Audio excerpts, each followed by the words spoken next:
ನೋಡ್ತಾ ಹೋಗೋಣ. ಬಿಜೆಪಿ ಹಾಗೆ ಜೆಡಿಎಸ್ ಮೈತ್ರಿಯಲ್ಲಿ ಬಿರುಕು ಮೂಡ್ತಾ ಅನ್ನುವಂತಹ ಒಂದಷ್ಟು ಅನುಮಾನಗಳು. ಯಾಕಂದ್ರೆ ಜಂಟಿ ಹೋರಾಟ ಅಂತ ಹೇಳ್ತಾ ಇದ್ವು ಮೊದಲು. ಆದ್ರೆ ಈಗ ಮೈತ್ರಿ ಪಕ್ಷಗಳು ಒಂಟಿಯಾಗಿ ಹೋರಾಟ ಮಾಡೋದಕ್ಕೆ ನಿರ್ಧಾರ ಮಾಡಿರೋದು ಇಷ್ಟೆಲ್ಲಾ ಅನುಮಾನಗಳಿಗೆ ಕಾರಣ ಆಗ್ತಾ ಇದೆ. ಏಪ್ರಿಲ್ 2ರ ಹೋರಾಟದಲ್ಲಿ ಏಕಾಂಗಿ ಆಗುತ್ತಾ ಬಿಜೆಪಿ? ಏಕಾಂಗಿ ಹೋರಾಟ ಮಾಡೋದಾಗಿ ಬಿಜೆಪಿ ಘೋಷಣೆ ಮಾಡಿದೆ.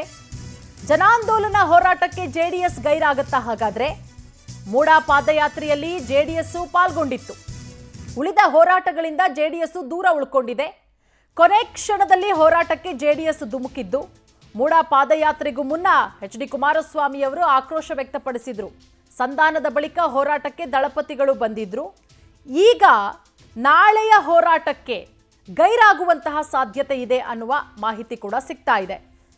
ಎಸ್ ರೂಪೇಶ್, ಆಗ್ಲೇ ಹೇಳ್ತಾ ಇದ್ರಿ ನಾಳಿನ ಬಿಜೆಪಿಯ ಹೋರಾಟದ ರೂಪುರೇಷೆ ಯಾವ ರೀತಿ ಇರುತ್ತೆ ಅಂತ. ಅದೊಂದು ಭಾಗವಾದ್ರೆ ರೂಪೇಶ್, ಈಗ ಜೆಡಿಎಸ್ ಹಾಗೆ ಬಿಜೆಪಿಯ ಜಂಟಿ ಹೋರಾಟ ಇರುತ್ತಾ ನಾಳೆ, ಅಥವಾ ಬಿಜೆಪಿ ಅಷ್ಟೇ ಒಂಟಿ ಹೋರಾಟನ? ಏನ್ ಕತೆ ಅಂತ ರೂಪೇಶ್? ಪ್ರತಿ ಬಾರಿ ಕೂಡ ಮೈತ್ರಿ ನಾಯಕರು ಹೇಳ್ಕೊಳ್ತಾರೆ, ನಾವಿಬ್ರು ಸಂಘಟಿತವಾಗಿ ಹೋರಾಟವನ್ನು ಮಾಡ್ತೇವೆ, ಸಂಘಟಿತವಾಗಿ ಕಾಂಗ್ರೆಸ್ ಸರ್ಕಾರವನ್ನು ಎದುರಿಸ್ತೇವೆ ಅಂತ ಹೇಳಿ. ಕೇಂದ್ರ ಮಟ್ಟದಲ್ಲಿ ಮೈತ್ರಿ ಆಗಿ ಸಹಜ, ಆದ್ರೆ ಬಿಜೆಪಿ ಜೆಡಿಎಸ್ ಮೈತ್ರಿಯಲ್ಲೇ ಒಡಕು ಆಗಿದೆ ಅಂತ ಹೇಳಿ ಸ್ಪಷ್ಟವಾಗಿ ಗೊತ್ತಾಗುತ್ತೆ. ಹಿಂದೆ ಪಾದಯಾತ್ರೆ ಮಾಡಿದಾಗಲೂ ಕೂಡ, ಯಾಕಂತ ಹೇಳಿದ್ರೆ ಮೈಸೂರಿನಿಂದ ಬೆಂಗಳೂರಿನಿಂದ ಮೈಸೂರು ಪಾದಯಾತ್ರೆ ಮಾಡುವ ಸಂದರ್ಭದಲ್ಲಿ ಮೈತ್ರಿ ಮೇಲೆ ಕಿಡಿಕಾರ್ತಾರೆ, ನನಗೆ ಕನ್ಸಲ್ಟ್ ಮಾಡೇ ಇಲ್ಲ ಅಂತೇಳಿ ಕುಮಾರಸ್ವಾಮಿ ಆಕ್ರೋಶ ಹೊರಹಾಕ್ತಾರೆ. ಆದ್ರೆ ಇದೀಗ ನಾಳೆ ಜನಾಂದೋಲನ ಯಾತ್ರೆಯನ್ನು ಮಾಡಲಿಕ್ಕೆ, ಜನಾಂದೋಲನ ಹೋರಾಟ ಮಾಡಲಿಕ್ಕೆ ಬಿಜೆಪಿ ನಿರ್ಧಾರ ಮಾಡಿದೆ. ಆದ್ರೆ ಇದು ಬಿಜೆಪಿ ಏಕಾಂಗಿ ಹೋರಾಟ ಅನ್ನೋದು ಸ್ಪಷ್ಟವಾಗಿ ಕಾಣ್ತಾ ಇದೆ. ವಿಜೇಂದ್ರ ಅವರು ಹೇಳ್ಕೊಂಡಿದ್ದಾರೆ ಬಿಜೆಪಿ ಮಾತ್ರ ಹೋರಾಟ ಮಾಡುತ್ತೆ ಅಂತೇಳಿ. ಇದಕ್ಕೆ ಜೆಡಿಎಸ್ ಬೆಂಬಲ ಇರೋದಿಲ್ಲ, ಜೆಡಿಎಸ್ ಸಪೋರ್ಟ್ ಕೂಡ ಇರೋದಿಲ್ಲ. ಹಾಗಾಗಿ ಜೆಡಿಎಸ್ ಬಿಜೆಪಿ ನಡುವೆ ಕೋಆರ್ಡಿನೇಷನ್ ಕೊರತೆ ಬಹುದೊಡ್ಡ ಮಟ್ಟ ಕಾಣ್ತಾ ಇದೆ. ಸದನದಲ್ಲಿ ಮೊದಲು ಸಭೆ ಮಾಡ್ತಾರೆ, ನಾವೆಲ್ಲ ಜಂಟಿ ಹೋರಾಟವನ್ನ ಅಥವಾ ನಾವಿಬ್ರು ಕೂಡ ಒಂದು ದೊಡ್ಡ ಮಟ್ಟಕ್ಕೆ ಹೋರಾಟ ಮಾಡ್ತೇವೆ ಅಂತ ಹೇಳಿದ್ರು ಕೂಡ ಒಂದಿಷ್ಟು ಕೋಆರ್ಡಿನೇಷನ್ ಕೊರತೆ ಹಿಂದೆ ಕಾಣಿತ್ತು.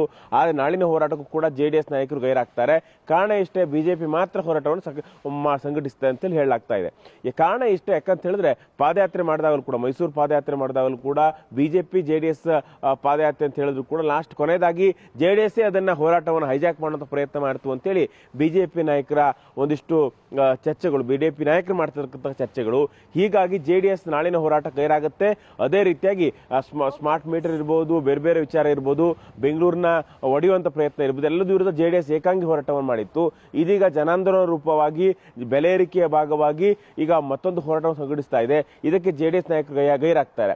ಇಲ್ಲಿ ಒಂದು ಸಂದೇಶವನ್ನು ಕೊಡುತ್ತೆ, ಯಾಕಂತ ಹೇಳಿದ್ರೆ ಸಂಘಟಿತವಾಗಿ ಹೋದ್ರೆ ಮತ್ತಷ್ಟು ಶಕ್ತಿ ಸಿಗುತ್ತೆ.